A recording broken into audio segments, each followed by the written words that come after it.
로마서 6장 1절에서 11절 말씀입니다.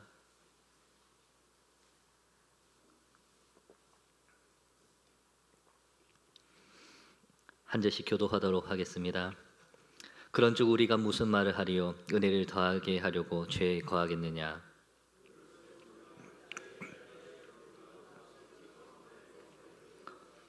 무릇 그리스도 예수와 합하여 세례를 받은 우리는 그의 죽으심과 합하여 세례를 받은 줄을 알지 못하느냐?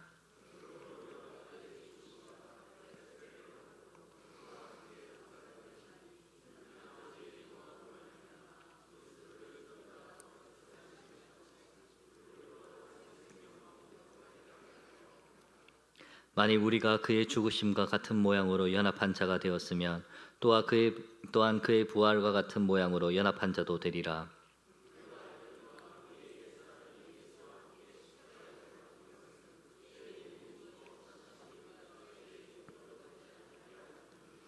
이는 죽은 자가 죄에서 벗어나 의롭다 하심을 얻었음이라.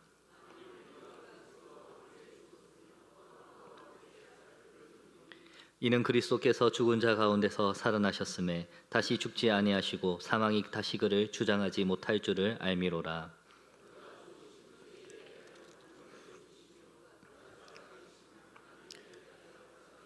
함께 하겠습니다. 이와 같이 너희도 너희 자신을 죄에 대하여는 죽은 자요 그리스도 예수 안에서 하나님께 대하여는 살아있는 자로 여길지어다. 아멘. 네, 오늘은 그리스도와 연합한 자라는 제목으로 또 로마서 말씀을 계속 살펴보도록 하겠습니다. 우리는 로마서를 통하여서 하나님께서 우리에게 베푸신 구원의 은혜, 놀라운 복음이 무엇인지를 듣고 있습니다. 오직 믿음으로, 오직 은혜로 구원받는 이 하나님의 이 복음, 이것은 참으로 우리의 생각과 지혜로 이해할 수 없는 놀라운 신비의 사역이었지요. 오직 예수 그리스도의 그 놀라운 사랑과 또 그 예수 그리스도를 믿게 하시는 성령님의 그 은혜 속에 우리는 오직 믿음으로 말미암아 구원을 받았습니다. 그 구원을 받으면은 우리의 어떤 공로도 포함되지 않지요. 하나님께서 우리를 구원하실 때, 하나님께서 우리를 택하여서 부르실 때 그 사람의 어떠한 모양이나 그 사람의 열심이나 앞으로 그 사람이 어떻게 하나님 나라를 위해서 선한 일을 할지를 보시고 구원한 것이 아닙니다. 그저 하나님의 뜻을 따라서 하나님께서 우리를 택하시고 부르신 것이었지요. 이렇게 하나님의 은혜로 구원받은 우리는 그저 하나님으로부터 예수 그리스도부터 얻었을 뿐입니다. 내가 무언가를 취하여서 내가 무언가를 행함으로 대가로 취한 것이 아니라 그저 얻은 것이지요. 그러다 보니 오해가 생기기도 합니다. 사람들은 어차피 하나님께서 예정하셨고 어차피 하나님께서 구원하실 것이라면 우리는 아무렇게나 살아도 되지 않느냐, 좋은 사람이 되지 않아도 선한 일을 하지 않아도 그저 막 살아도 되는 것처럼 그렇게 오해하기도 합니다. 게다가 악하고 어리석은 자들은 로마서 5장 20절의 말씀을 가지고 죄를 조장하며 살아가지요. 율법이 들어온 것은 범죄를 더하게 하려 함이라. 그러나 죄가 더한 곳에 은혜가 더욱 넘쳤나니. 이 말씀을 가지고 죄가 더한 곳에 은혜가 넘친다며 죄를 지어도 된다라고, 더 크고 풍성한 은혜를 누리기 위해서 죄 가운데 나아가도 된다라고 그렇게 죄를 조장하는 사람들도 생겨나고 있습니다. 그런데 정말 그렇습니까? 우리가 은혜를 더하게 하기 위해서 죄를 짓는 것, 그것은 결코 하나님의 뜻이 아닙니다. 인간이 하나님의 뜻을 오해하며 하나님의 말씀을 오해하며 자기의 유익을 위하여서 자기 합리화로 멋대로 받아들이는 것이었지요. 죄를 사랑하는 전적으로 타락한 인간의 본성이 그렇게 죄를 조장하며 나아가는 것입니다. 그래서 바울은 이 말씀 이후에 이어서 이렇게 말합니다. 6장 1절입니다. 그런즉 우리가 무슨 말을 하리요? 은혜에 더하려고 죄에 거하겠느냐? 반대로 묻고 있는 것이지요. 그런데 성도 여러분, 우리는 아마 하나님을 믿은 이후 신앙생활하면서 다 한 번쯤은 경험해 보았을 것입니다. 믿음 가운데 말씀 안에 순종하며 살아가야 함에도 불구하고 사실 우리의 연약함은 죄 가운데 죄를 더 사랑하며 나아갈 때도 있지 않았습니까? 그래서 한 주간을 정말로 방탕하게 죄 가운데 살아가다가 주일이 되어서 습관적으로 교회에 왔는데 그날따라 하나님의 말씀이 내 마음에 꽂히고 나의 죄를 드러내며 하나님의 사랑을 깨닫게 할 때 평소보다도 더 크고 놀라운 은혜를 경험한 적 있지 않습니까? 그런 풍성한 은혜를 경험하고 나서 이러한 은혜가 너무 좋다며 다시 한 주간 죄를 지으며 살아갑니까? 그렇지 않습니다. 성경이 말한 대로 죄가 더한 것에 은혜가 넘친다며 죄를 가까이 하는 자는 없습니다. 진정으로 복음을 받고 믿고 구원받은 자라면, 하나님 말씀 안에 거하는 자라면 절대 그렇지 않음을 알기 때문에 나의 죄를 회개함과 동시에 다시는 그 죄를 가까이 하지 않기 위하여서 더 노력하며 하나님을 사랑하기 위해 애쓰는 것이 구원받은 자의 태도인 것이지요. 그래서 바울은 대답하는 것입니다. 2절에 보면 그럴 수 없느니라, 죄에 대하여 죽은 우리가 어찌 그 가운데 더 살겠냐라고 대답하고 있습니다. 구원받은 자는, 믿음으로 의롭다 칭함을 받은 자는 하나님의 은혜를 더욱 얻기 위해서 죄 가운데 살아갈 수 없다는 것입니다. 왜 은혜 받기 위해서 죄 가운데 살아갈 수 없는 것입니까? 그것은 우리가 죄에 대해서 죽었기 때문입니다. 성도 여러분, 죽음이 무엇입니까? 죽음이라는 것은 활동이 멈추었다는 것입니다. 더 이상 다시 움직이지 않는 상태를 말합니다. 죽었다는 것은 다시 이전으로 돌아오지 못하는 상태가 바로 죽음입니다. 이러한 죽음이 어디에 임했습니까? 우리의 죄에 대하여 임하였다라고 말하고 있습니다. 그렇다면 이 죽음은 언제 나타난 죽음입니까? 복음을 받아들이는 그 순간 나타난 죽음입니다. 하나님께서 우리를 교회로 부르셨을 때, 복음 안에 부르셨을 때 하나님을 믿겠다 작정하고 말씀을 읽으면서 하나님의 율법을 배우면서 이렇게 살아야겠다 다짐하고 율법을 지키는 그 순간, 어느 정도 지식이 가득 찬 순간에 죽음이 이르는 것이 아니라 아무런 지식이 없어도 복음을 듣고 믿음으로 주 예수 그리스도를 고백하는 그 순간 우리는 죄에 대해서 죽는 것입니다. 아직까지 죽지 못해 발악하며 사는 것이 아니라 복음을 받아들이는 그 순간 이미 죽은 것입니다. 그렇게 이미 죽었는데 어떻게 죄 가운데 살아가겠습니까? 어떻게 다시 죄를 누리며 살아갈 수 있겠습니까? 이것이 바울이 묻고 있는, 대답하는 것이지요. 결코 그럴 수 없다는 것입니다. 죽었으니까, 죽었기 때문에 더 이상은 먹지도 움직이지도 말하지도 아무것도 못한다는 것을 분명하게 말씀하고 있는 것입니다. 바로 이것이 죽음이고 죄에 대한 상태이지요. 하지만 이 죽음이 물론 우리의 삶에 죄가 다시는 나타나지 않는다는 것을 말하지 않습니다. 그리스도인이라면 더 이상 죄를 짓지 아니하고 완전 무결하여서 하나님의 의만 행하는 사람이라는 것을 말하는 것은 아닙니다. 우리는 여전히 죄 가운데 살아가고 있으며 죽을 때까지 죄를 지을 수밖에 없는 죄인이기 때문이지요. 그렇다면 바울은 왜 우리가 죄에 대해서 죽었다라고 말하는 것입니까? 이것은 더 이상 우리가 죄의 지배 아래 있지 않음을 선포하는 것입니다. 예수 그리스도의 십자가로 말미암아 오직 믿음으로 의롭다 칭함을 받은 자는 그 신분과 상태가 변했다는 것을 말하고자 하는 것이지요. 어떻게 말입니까? 구원받기 전 인간은, 예수 그리스도를 알기 전 인간은 죄와 사망의 법에 매여 있었습니다. 우리의 왕은 죄와 사망이었고 우리는 그 정체성을 따라서 우리의 신분에 맞게 죄를 지으며 살아갈 뿐이었습니다. 그렇게 죄의 종이 돼서 살아가는 것이 우리의 신분이고 우리의 상태이고 우리의 정체성이었는데, 그런 우리에게 예수 그리스도가 들어온 이후 어떻게 됩니까? 죄와 사망에서 해방됩니다. 더 이상 죄와 사망이 우리의 왕이 되는 것이 아니라 예수 그리스도가 우리의 주와 구주가 되셔서 하나님이 우리의 아버지가 되셔서 더 이상 죄의 자녀, 죄의 종이 아니라 하나님의 자녀, 하나님의 백성이 되었다는 것을 분명하게 말하는 것입니다. 이것을 이미 바울은 5장 21절에서 말씀한 바가 있지요. 이는 죄가 사망 안에서 왕노릇한 것 같이 은혜도 또한 의로 말미암아 왕노릇하여. 이것이 현재 우리의 신분이며 상태입니다. 이제 죄의 종이 아닌데 어찌 죄가 우리에게 명령할 수 있겠습니까? 어떻게 그런 죄들이 우리를 지배할 수 있겠습니까?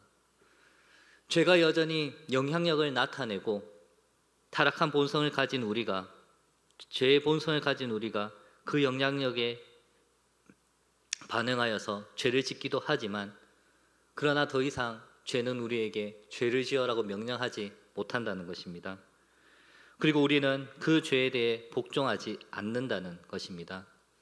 죄에 대해서 죽었기 때문에, 죄에 대해서 그 지배 아래서 벗어났기 때문에 우리는 더 이상 그들 안에서 종노를 할 필요가 없다는 것이지요. 그래서 바울은 분명히 말하는 것입니다. 6장 9절에 보면 이는 그리스도께서 죽은 자 가운데서 살아나셨음에 다시 죽지 아니하시고 사망이 다시 그를 주장하지 못할 줄을 알미로라. 사망이 다시 그를 주장하지 못하는 이유가 무엇이겠습니까? 우리는 이것을 위해서 사망이 어떻게 들어왔는지를 기억해야 합니다. 이 세상에, 인류에 사망이 언제 어떻게 들어왔습니까? 죄 때문에 들어왔지요. 창세기 2장 17절에 선악을 알게 하는 나무 열매는 먹지 말라. 네가 먹는 날에는 반드시 죽으리라. 하나님께서 우리에게 명령하셨습니다. 이 하나의 명령을 어기고 불순종한 결과 죽음이 들어왔지요. 선악을 알게 하는 나무 열매가 죽음을 가져다 준 것이 아니라 하나님의 말씀에 불순종한 그 순간 죄의 삭수로 말미암아 사망이 들어온 것입니다. 바로 이 죽음은 오직 죄에 대해서만 영향력을 가지며 지배하며 명령하며 통치하고 있는 것이지요. 그런 상태에서 예수님께서 우리의 죄를 대신 짊어지셔서 스스로 죄인이 되셨기 때문에 죄의 삭신 사망에 놓이신 것이고 십자가에 달려 돌아가신 것입니다. 우리를 대신하여, 우리를 위하여 말이지요. 그런데 그 예수님께서는 어떤 분이십니까? 죄가 없으신 의로우신 왕이십니다. 그렇기 때문에 그분은 사망을 이기시고 부활하셨습니다. 죄의 지배 아래 놓여 있을 이유가 없고 그분의 완전한 의로 말미암아 죄는 그를 주장할 수 없기 때문이었지요. 그런데 이 일이 예수님에게만 한정된 일이겠습니까? 아니지요. 예수 그리스도 안에서 죄에 대해 죽은 우리에게도 적용되는 일입니다. 예수 그리스도 안에서 죄에 대해서 죽은 자에게는 더 이상 사망이 그를 주장하지 못합니다. 지배하지 못합니다. 죄의 삭신 사망이 없어졌기 때문에 성도가 누리는 것이 무엇입니까? 하나님 안에서의 영생이지요. 그리스도 안에서의 영생인 것입니다. 바울은 믿음으로 말미암아 의롭다 칭함을 받은 우리가 이런 상태로 변화가 된 것을 확실하게 보여주기 위해서 이제 이어서 세례를 통해서 이야기를 하고 있습니다. 3절에 보면 무릇 그리스도 예수와 합하여 세례를 받은 우리는 그의 죽으심과 합하여 세례를 받은 줄 알지 못하느냐. 세례는 물에 빠져서 잠기는 것, 가라앉는 것을 의미하는데요. 물에 빠지면은 죽는다는 것을 분명하게 나타내지요. 그런데 세례가 물에 빠지는 것으로 끝이 납니까? 다시 건져내짐으로 끝이 납니다. 한마디로 세례는 죽었던 자가 다시 태어난다는 것이지요. 세례를 받은 자는 이미 죽었고 다시 태어나 살아간다는 것을 의미합니다. 그런데 그것이 누구 안에서 이루어진다고 말하고 있습니까? 예수 안에서, 그리스도 예수 안에서 그와 연합하여 이루어진다는 것을 분명하게 말씀합니다. 그래서 바울은 우리가 예수 그리스도를 믿을 때에 그리스도 안에서 그의 죽으심과 합하여 세례를 받으며 함께 죽고 그리하여서 죽음, 죄의 영향력에서 단절이 되었다는 것을 말씀합니다. 그것을 위하여서 4절에 보면 그와 함께 장사되었다라고 말하고 있지요. 장사됨, 무덤에 묻히는 것이 무엇입니까? 누구를 장사합니까? 완전히 죽음을 판정받은 자들만이, 완전히 죽은 자만이 무덤에 묻히고 장사되고 화장을 당하는 것이지요. 이것은 죽지 않은 자, 자는 자, 연약해져서 아무것도 할 힘이 없는 자, 식물인간과 같은 자, 그런 자들에게 행하는 것이 아닙니다. 완전히 죽은 것에 대해서만 행하는 일이지요. 더 이상 이 세상에서 아무것도 하지 못하는 그런 생명에게, 그런 생명체에게 완전한 단절을 의미하는 것이 장사됨입니다. 예수 그리스도 안에서 그와 합할 세례를 받은 우리는 그리스도 안에서 십자가에 못 박혀 죽으며 우리의 죄가 이렇게 장사되었다는 것을 바울은 이야기하고 있습니다. 그렇기 때문에 어떻습니까? 죄의 몸이 죽어 다시는 우리가 죄에게 종노릇하지 않는다라고 분명하게 말씀할 수 있는 것이지요. 우리의 죄가 그와 함께 죽었기 때문에 그리스도를 알기 전에 나를 사랑하고 세상을 사랑하고 세상의 그 정체성에서 죄의 정체성을 가지고 죄와 함께 살아갔던 나의 옛 사람, 옛 태도가 죽었다는 것을 분명하게 말씀하는 것입니다. 확실하게 죽어서 장사되었기 때문에 그는 지금 나의 삶과 다시 살아난 나의 삶과 완전히 분리가 되어서 더 이상 그 영향력이 나에게 미치지 않는다는 것을 선언하는 것이지요. 그렇다면 왜 이렇게 죄에 대하여서 완전히 죽고 분리되어야 하는 것이겠습니까? 그것은 4절과 7절에서 말씀하고 있습니다. 이는 아버지의 영광으로 말미암아 그리스도를 죽은 자 가운데서 살리심과 같이 우리로 또한 새 생명 가운데서 행하게 하려 함이라. 이는 죽은 자가 죄에서 벗어나 의롭다 하심을 얻었습니다. 그리스도 안에서 의롭다 칭함을 받으며 하나님의 그 생명 안에서 함께 살게 하기 위함인 것이지요. 단순히 죽었다가 살아나는 것이 아니라 살아난 자가 그리스도와 함께 그리스도를 따라서 살아간다는 것을 말씀합니다. 하나님 안에서 주어진 영원한 생명을 누리며 하나님의 뜻을 따라 살아간다는 것이지요. 옛사람이 죄를 지으며 사는 것이 자기 정체성에 맞게 살아간 것이었다면 이제는 그리스도 안에서 새롭게 된 자가 새로운 정체성, 새로운 신분, 새로운 상태로 말미암아 하나님의 뜻 안에서 하나님을 기쁘시게 하는 자로 살아간다는 것을 말하고 있는 것입니다. 이것이 우리가 그리스도 안에서 받은 구원이며 세례이며 그리스도와 연합하여 새 사람을 입은 성도의 신분이며 정체성이며 상태입니다. 그러니 어찌 구원받은 자가 죄 가운데 살 수 있겠습니까? 그리스도를 믿는 순간 우리의 삶에 변화가 생겨서 더 이상 죄 가운데 살 수 없는데, 죄가 더 이상 우리를 지배하지 않는데 어떻게 죄를 사랑하며 죄를 조장하며 죄를 지어도 된다는 어리석은 말을 하며 살 수 있겠습니까? 결코 그럴 수 없는 것입니다. 바울은 이처럼 하나님께서 어떻게 우리를 구원하셨고 죄에 대해서 죽고 또 의에 대해서 살아난 우리가 하나님 안에서 어떠한 의로움을, 어떠한 은혜를 누리며 살아가야 하는지를 분명하게 가르쳐 준 후에 이제 우리에게 삶의 방향을 정하라고 명령하고 있습니다. 11절입니다.